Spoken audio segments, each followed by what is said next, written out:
Hey everybody, and welcome to another edition of Laneside Reviews. On this episode, we're going to be looking at Ebonite's new choice.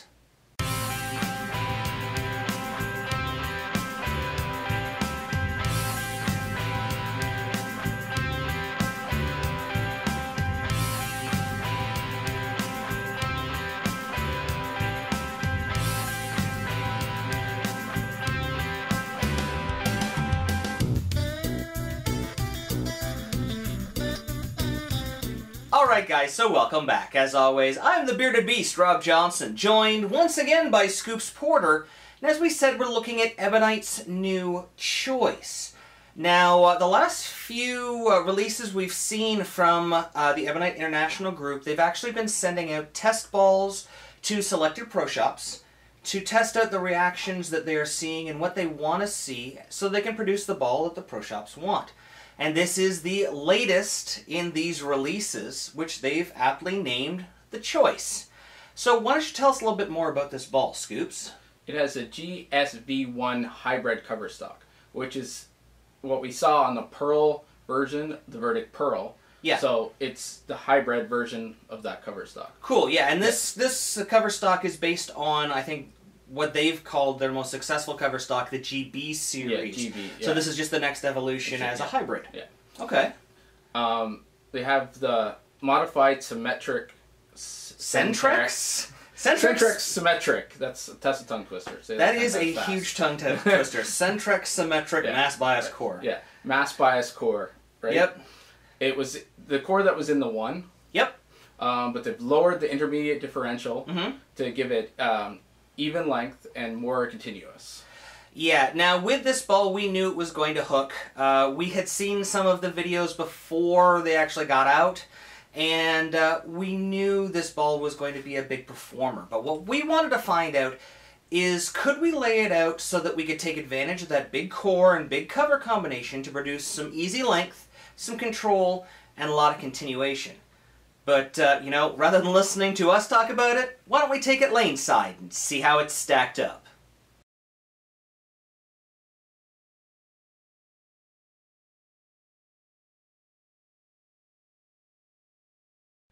Alright guys, here is Wayne Porter, our speed dominant player. He's bowling on the Defy house shot. Now, as we said, we want to take advantage of this big cover and big core to create something that you could play on a sports shot if the lanes are hooking too much.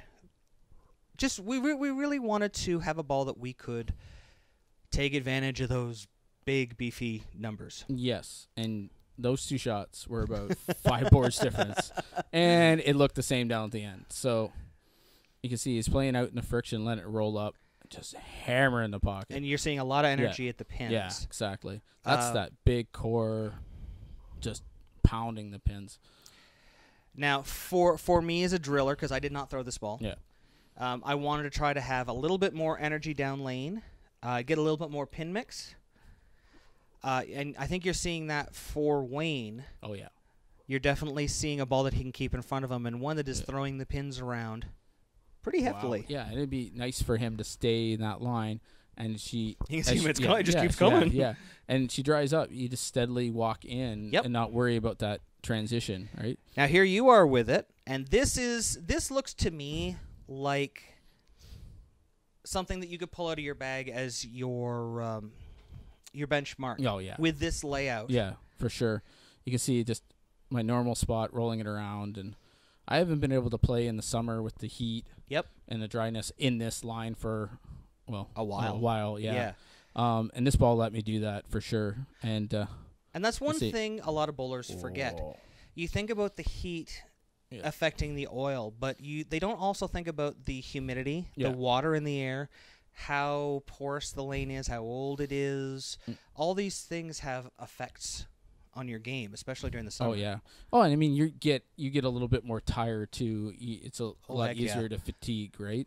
So having a ball that I can play, like you can see how far I can get out and have a bit of bounce. I don't have to be super accurate, and you could definitely, I could tell you, playing on a sports pattern with this, I could definitely move over and keep it absolutely in front of me. And this is a layout that I use myself.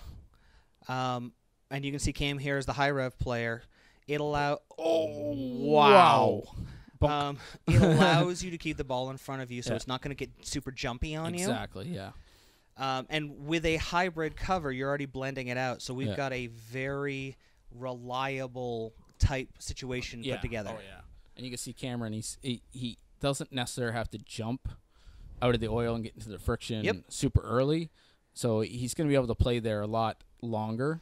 And that one was a little wider and give him good room. It's funny, he always tells me, he's like, I don't like the pin when it gets over towards the side of the ball. I like it up front or underneath. Yeah.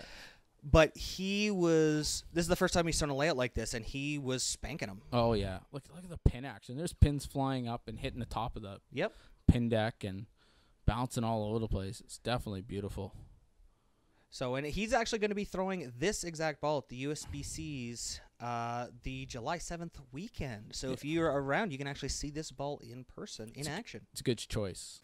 All right, guys, that about wraps it up for another show. If you like what you saw this episode and want to find out more, don't forget to follow us on Facebook at Laneside Reviews, or click below. You can also subscribe to our YouTube channel, or click on the box. Or if you missed our last video or just want to watch it again, you can click on the other box. And don't forget you can pick up any of the jerseys you see in our videos by using this coupon code at logoinfusion.com. So until next time, guys, we'll see you laneside.